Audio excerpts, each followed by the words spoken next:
en donde los otros discípulos estaban orando por su libertad que saliendo de la cárcel. Increíbles, hermosas y verídicas historias, ¿verdad? Si usted está listo o está lista a darse por vencido cuando llegan las crisis, no lo haga. Más bien ponga en práctica los siguientes 3 principios en este programa del amor que vale. Hoy el doctor Adrián Rogers, en la voz del pastor Lenín de Llanón, compartirá con todos nosotros la primera parte de su estudio bíblico, Cuando parece que la fe fracasa.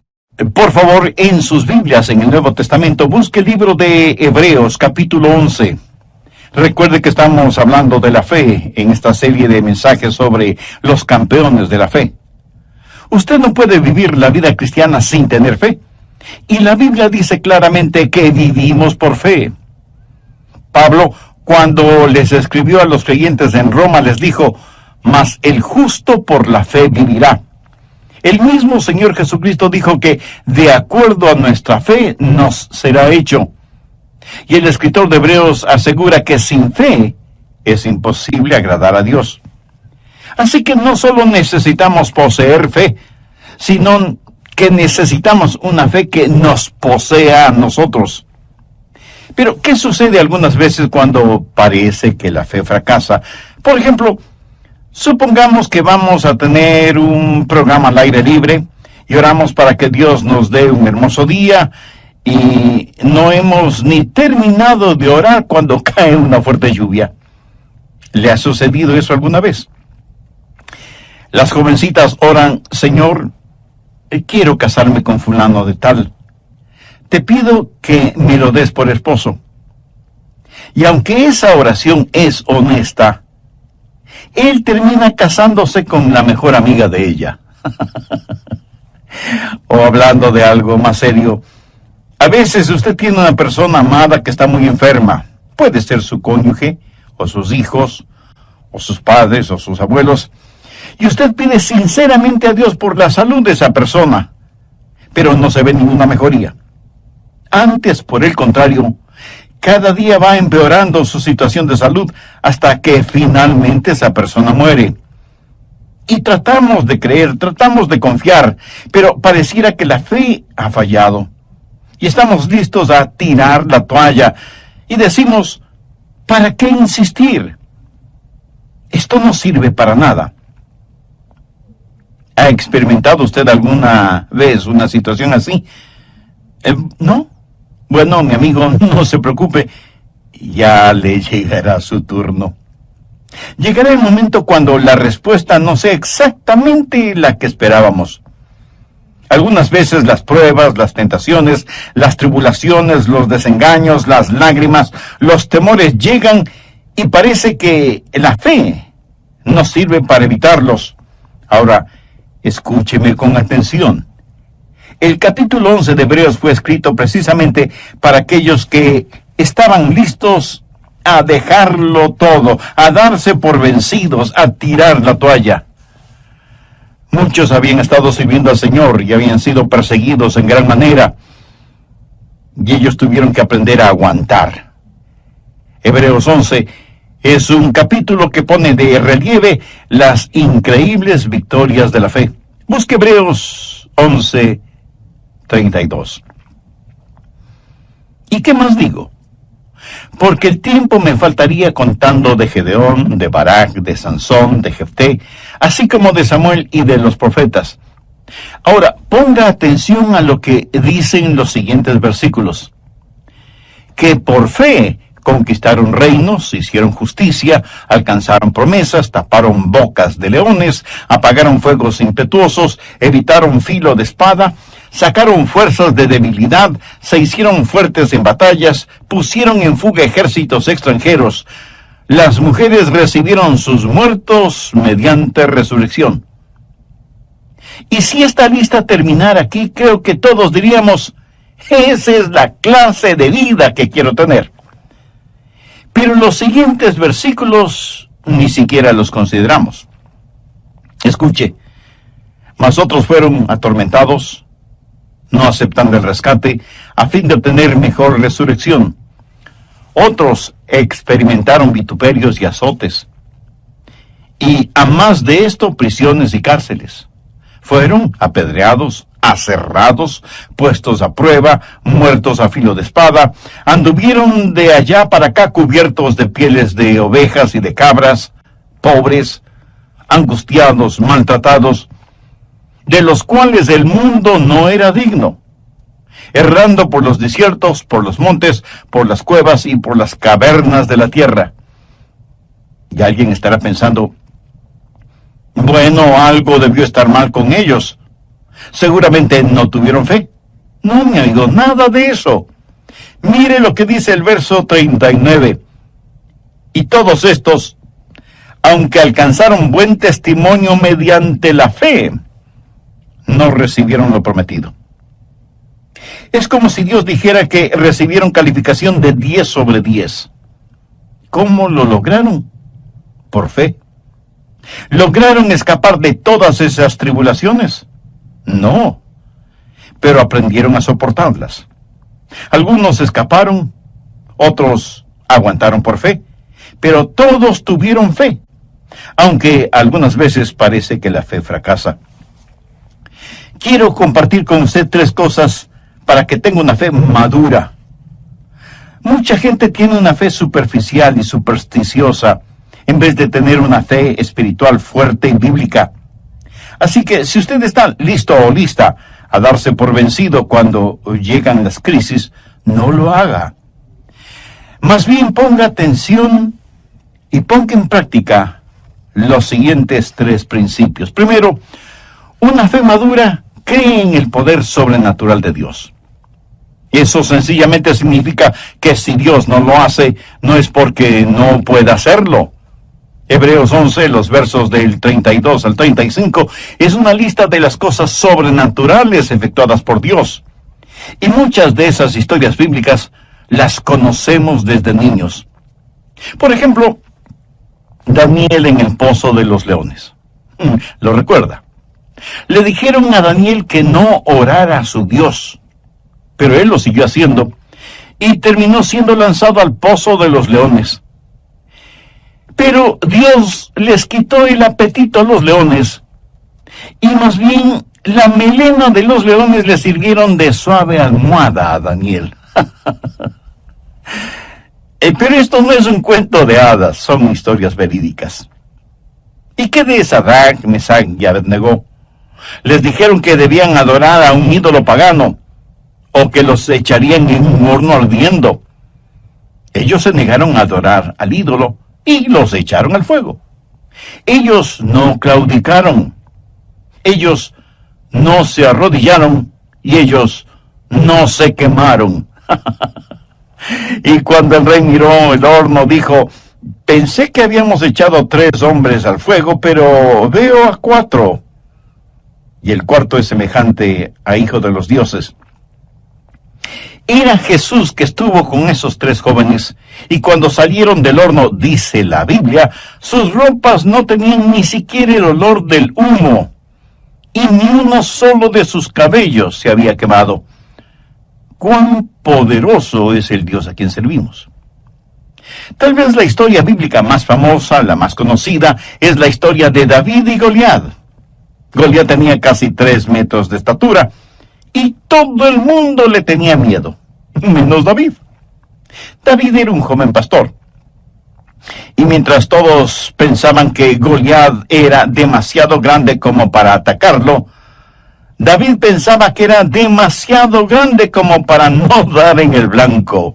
Mientras todos pensaban, Goliat es mucho más grande que nosotros, David pensaba, cuán pequeño es Goliat frente a Dios. Y Dios le dio a David la victoria sobre Goliat. En el Nuevo Testamento tenemos la historia de Simón Pedro, puesto en prisión por el malvado Herodes. Y un ángel se aparece en la cárcel y le dice a Simón Pedro que se levanta y se vista. Y no es que se escapan sigilosamente. Salen de esa prisión en forma impresionante. Los cerrojos y cadenas cayeron, las pesadas puertas se abrieron y salieron fuera de la prisión. Es interesante el notar que, de acuerdo a la narración bíblica, Pedro tuvo más dificultad entrando en el lugar en donde los otros discípulos estaban orando por su libertad que saliendo de la cárcel. Increíbles, hermosas y verídicas historias. Si usted ha caminado con Jesús por un largo tiempo, cada uno de ustedes seguramente tendrá experiencias como esas, cuando Dios en forma milagrosa, sobrenatural e inexplicable, obró en su corazón y en su vida. Y usted dijo, alabado sea Dios. El sobrenatural poder de Dios. La fe madura cree en el poder sobrenatural de Dios. Y jamás diga que hay algo que Dios no pueda hacer. Dios lo puede hacer todo, menos fracasar. Ahora, si usted piensa que estoy tratando de minimizar lo milagroso en este mensaje, es que no he entendido todo el asunto. El escritor de Hebreos nos da todas estas ilustraciones en donde es evidente que una fe madura cree en el poder sobrenatural de Dios. Segundo, una fe madura se inclina frente al propósito soberano de Dios. No solo está el poder sobrenatural de Dios, sino también el propósito soberano de Dios. Oh sí, a veces los caminos de Dios son misteriosos, pero eso no significa que sean inciertos o débiles. Hebreos 11:37 dice que algunos de los campeones de la fe fueron apedreados. Zacarías, el profeta, fue apedreado hasta morir. Lo mismo sucedió con Esteban. Cuando Simón Pedro, lleno del Espíritu Santo, predicó, como 3,000 almas se salvaron. Cuando Esteban, lleno del Espíritu Santo, predicó, a lo mejor 3,000 piedras le cayeron encima, hasta matarlo. Hombres llenos del Espíritu Santo, campeones de la fe. Otros fueron aserrados. Seguramente se refiere a Isaías, quien, según la tradición, fue puesto en el tronco hueco de un árbol por orden del rey Manasés, quien odiaba al profeta, y ese árbol fue cortado con un serrucho. El rey pensó que así se burlaba del profeta de Dios. ¿Se puede imaginar ser cortado en 2 partes con un serrucho? Parece que desde tiempos antiguos algunas personas tenían especial placer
en torturar a hombres y mujeres de Dios. Hoy sigue siendo lo mismo. La única diferencia es que las torturas son más sutiles, sofisticadas y hasta científicas. Se dice que a los primeros creyentes los vestían con pieles de animales y luego los soltaban en los bosques para que sirvieran como presas de cacería y fueran perseguidos por los perros de caza. Otros cristianos servían de alimento a los leones en el Coliseo romano, en donde multitudes sedientas de sangre exigían que, como parte del divertido espectáculo, los cristianos fueran destrozados por los hambrientos leones. Leí en el libro de Mártires que a los creyentes los metían en fundas llenas con serpientes venenosas. A otros los amarraban en postes en la playa durante la marea baja, para que durante la marea alta se fueran ahogando lentamente. Warren Wiersbe, quien fuera gran hombre de Dios, dijo: es mejor que usted no trate de aprender su teología de las circunstancias, porque si lo hace, llegará a la conclusión de que Dios no le ama. Permítame darle un ejemplo de esto.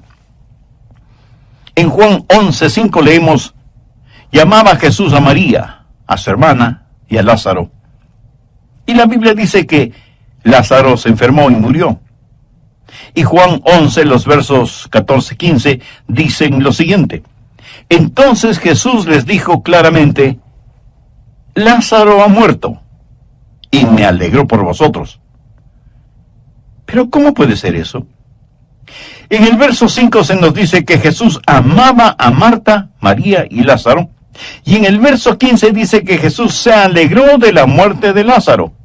Amigo, escúcheme. Si usted trata de reconciliar ambas cosas sin conocer la totalidad de la historia, tendrá que decir: pastor, hay algo muy confuso en eso. Verá, Dios tenía un plan extraordinario para Lázaro. ¿Estamos de acuerdo? Bien, Dios nunca ha prometido que no tendremos dificultades, pero sí ha prometido que al final tendremos la victoria. Esa es la razón por qué uno de mis libros favoritos en la Biblia es la Epístola a los Romanos, y mi capítulo favorito es Romanos 8, y mis versos favoritos son del 35 al 37. ¿Quién nos separará del amor de Cristo? ¿Tribulación, o angustia, o persecución, o hambre, o desnudez, o peligro, o espada? Como está escrito: por causa de ti somos muertos todo el tiempo. Somos contados como ovejas de matadero. Antes, en todas estas cosas somos más que vencedores por medio de aquel que nos amó. No está diciendo que no experimentaremos estas cosas. No piense que de alguna manera estas cosas pasan solo a aquellos que no aman al Señor. No. Estas cosas nos suceden a nosotros para que seamos victoriosos. Él ha prometido que nunca nos dejaría ni nos olvidaría, pero nunca nos ha prometido que no tendríamos dificultades. Y eso le sucedió a Juan el Bautista. Él fue un gran hombre. El mejor elogio que un hombre pueda recibir salió de los labios de Jesús, quien, refiriéndose a Juan el Bautista, dijo: entre los que nacen de mujer no se ha levantado otro mayor que Juan el Bautista.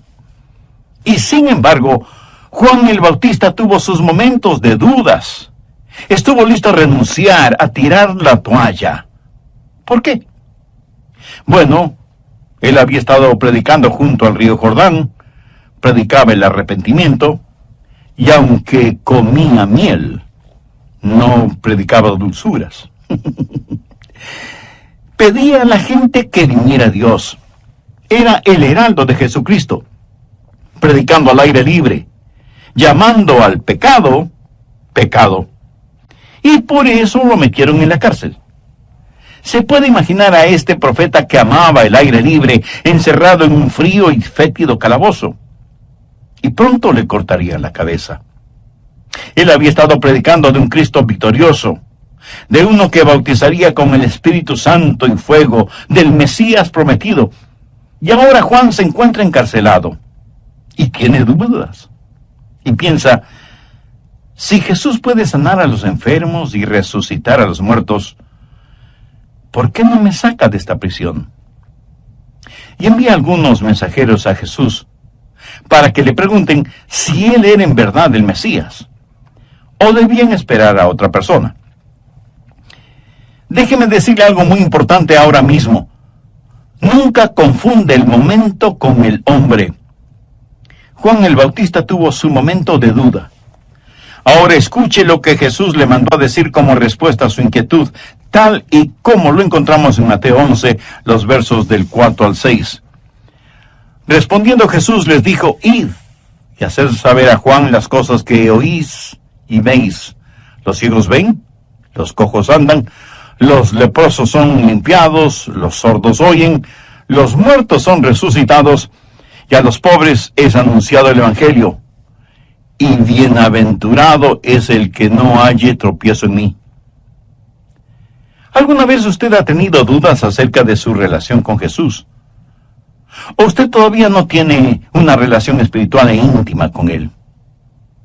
Bueno, entonces, este mensaje es para usted, quien quiera que sea y en donde quiera que se encuentre, porque usted puede hacer ahora mismo una decisión espiritual que afectará su vida desde este momento y por la eternidad. ¿Qué le estoy pidiendo que haga?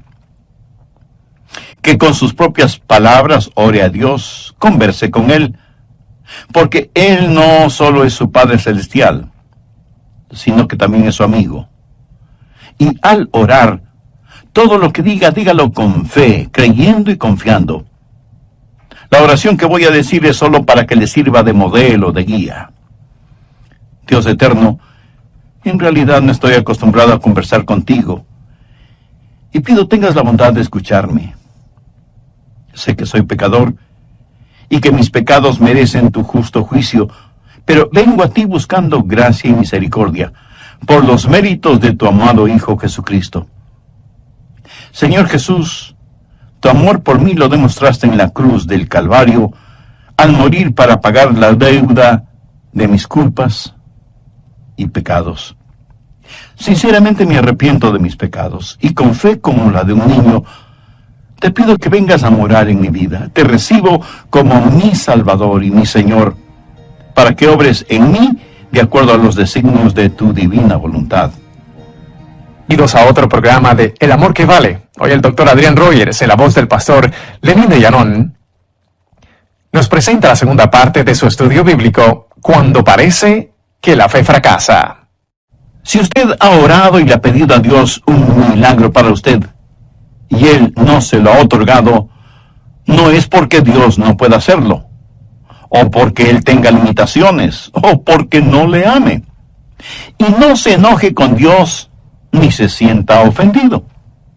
Alguien con mucha sabiduría dijo alguna vez lo siguiente: fe no es tanto en recibir de Dios lo que queremos, sino más bien aceptar de Dios lo que Él quiera darnos o quiera permitirnos. Eso es fe.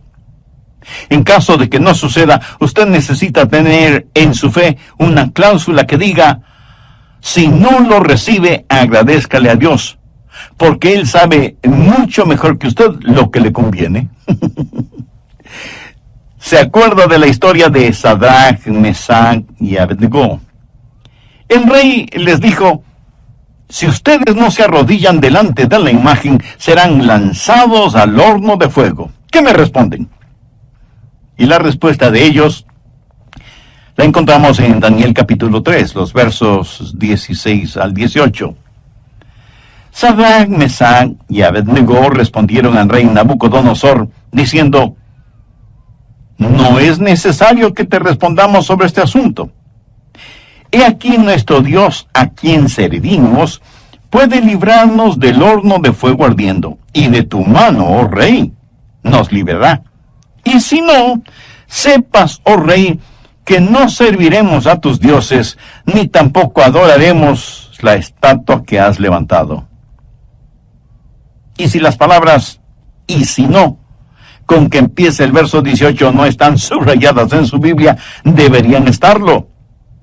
Los tres jóvenes le dijeron a Nabucodonosor: y si no, deseamos que sepas que no adoraremos a tus dioses, ni nos vamos a arrodillar delante de la estatua que has levantado.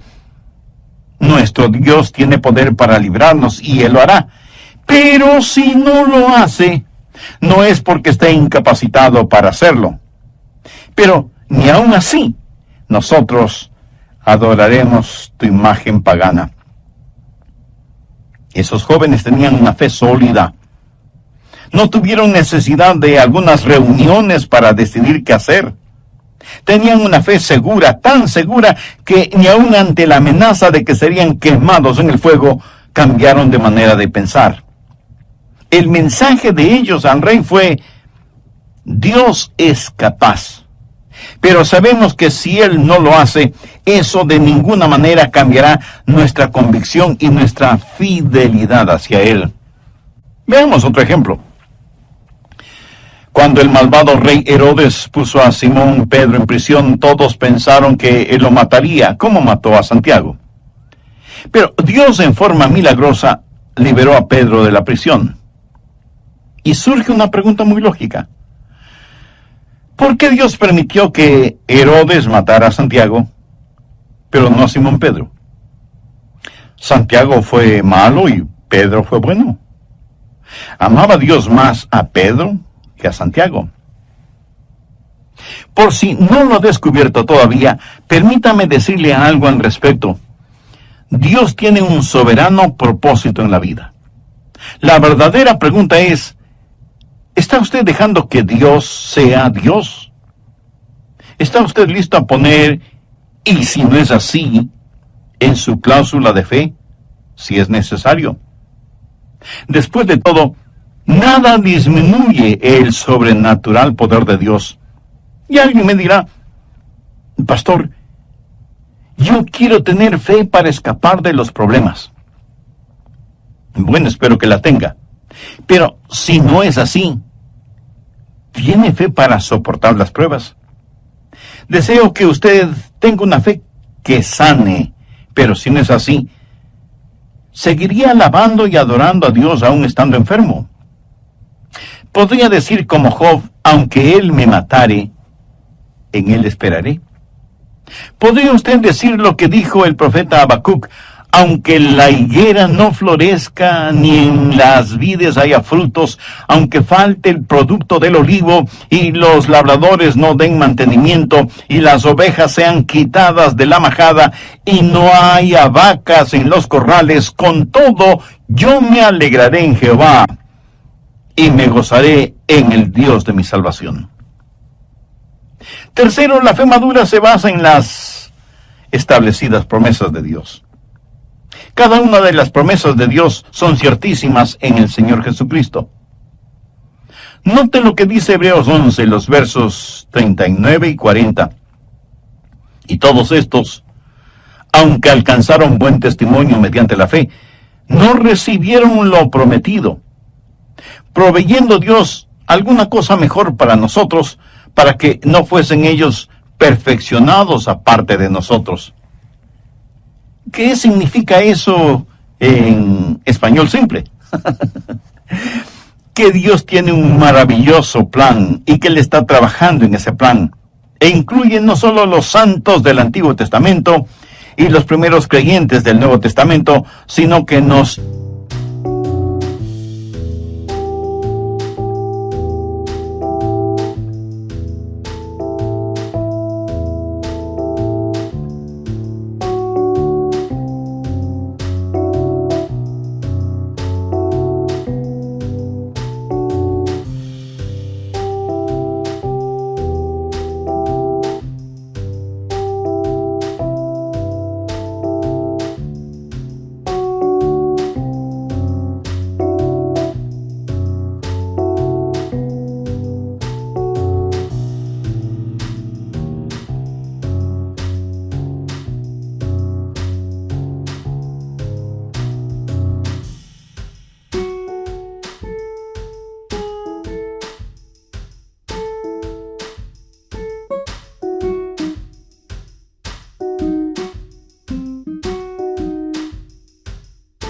incluye a todos nosotros. Parece que muchas veces estamos esperando demasiado de la vida, pero no esperamos lo suficiente de Dios. Medimos la vida en términos de comer, beber, divertirse, y de pronto la bolsa de valores cae en picada, y algunas personas se suicidan porque se arruinan financieramente, revelando en dónde estaba su confianza y en qué tenían depositada su fe. Mi amigo, aún las mejores cosas en la vida, en última instancia, van a dejar de ser. Se acabarán, fallarán, sin que importe lo que sean. Usted se enamora profunda y honestamente de una muchacha, y del período del enamoramiento pasa con gozo a la época del noviazgo, y finalmente llega el día del matrimonio. Todo es dicha, felicidad. La vida en realidad parece el color de rosa, por un tiempo, por unos cuantos años. Más tarde o más temprano, de pronto usted se encuentra en la casa familiar, ahora vacía, mirando con nostalgia y lágrimas en los ojos los retratos colgados en las paredes o archivados en una multitud de álbumes fotográficos. La vida es tan breve y pasajera, y si usted está esperando todo en esta vida, no quiero desilusionarle, pero no lo va a conseguir porque siempre le faltará algo. Usted necesita descansar en las grandes y eternas promesas de Dios. Y si las cosas como que se le vuelven de cabeza y usted pierde todo su dinero, recuerde que de todas maneras, eso no es su más grande tesoro. Si usted nunca llega a ser conocido y famoso, lo que en realidad cuenta es lo que Dios piensa de usted. Y si usted tiene algún ser amado que cree en el Señor Jesucristo y esa persona va a la presencia del Señor, imagínese la reunión familiar que tendrá en el cielo. Jesús dijo en Mateo 5:5, bienaventurados los mansos, porque ellos recibirán la tierra por heredad. Tenga una actitud de mansedumbre en nuestros días y el mundo pasará por encima de usted. Aún los religiosos liberales. ¿Ha desaparecido por eso la mansedumbre? De ninguna manera. Habita donde quiera que estén los genuinos hijos e hijas de Dios. Cuando estamos en una reunión de oración, ¿qué es por lo que más pedimos?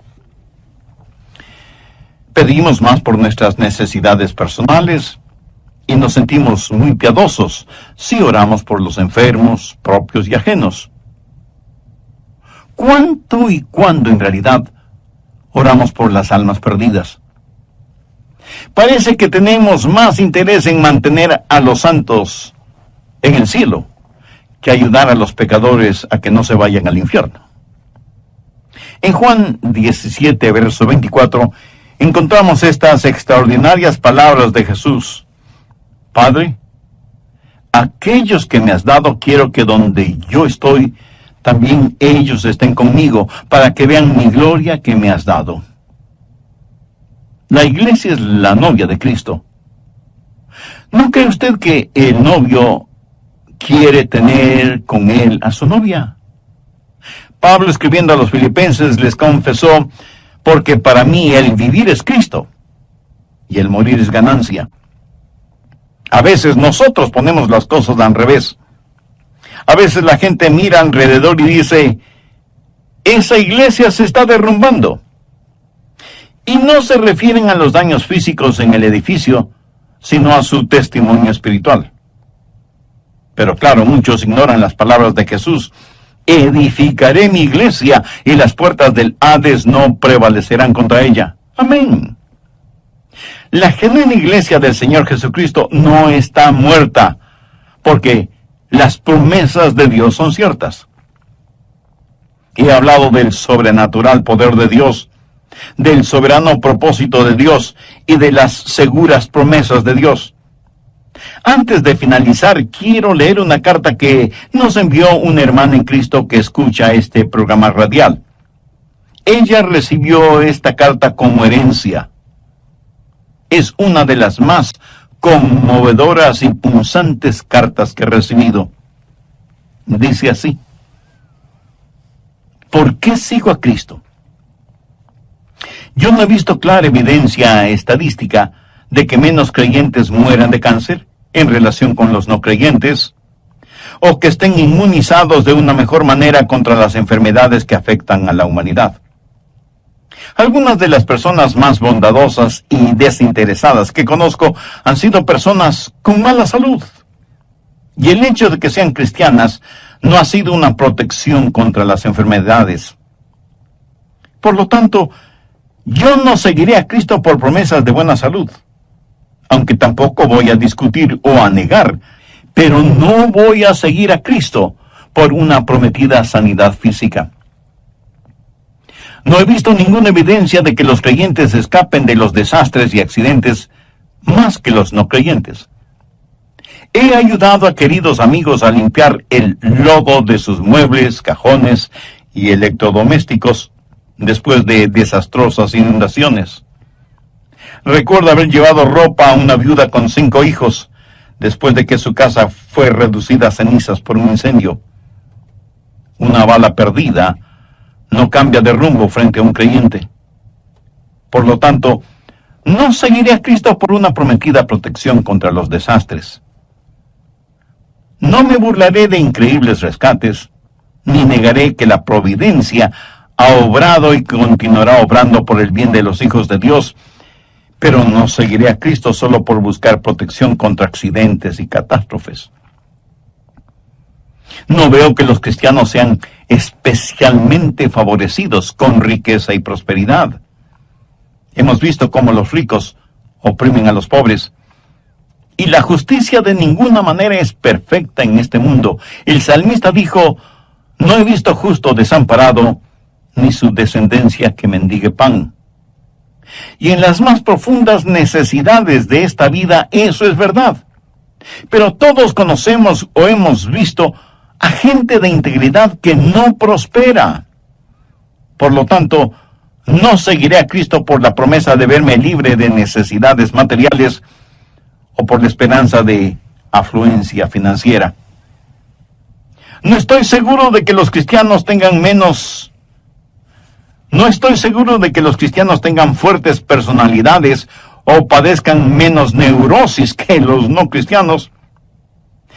Pero sí sé que no hay amargura más intensa que la amargura religiosa, ni arrogancia más insufrible que la arrogancia religiosa.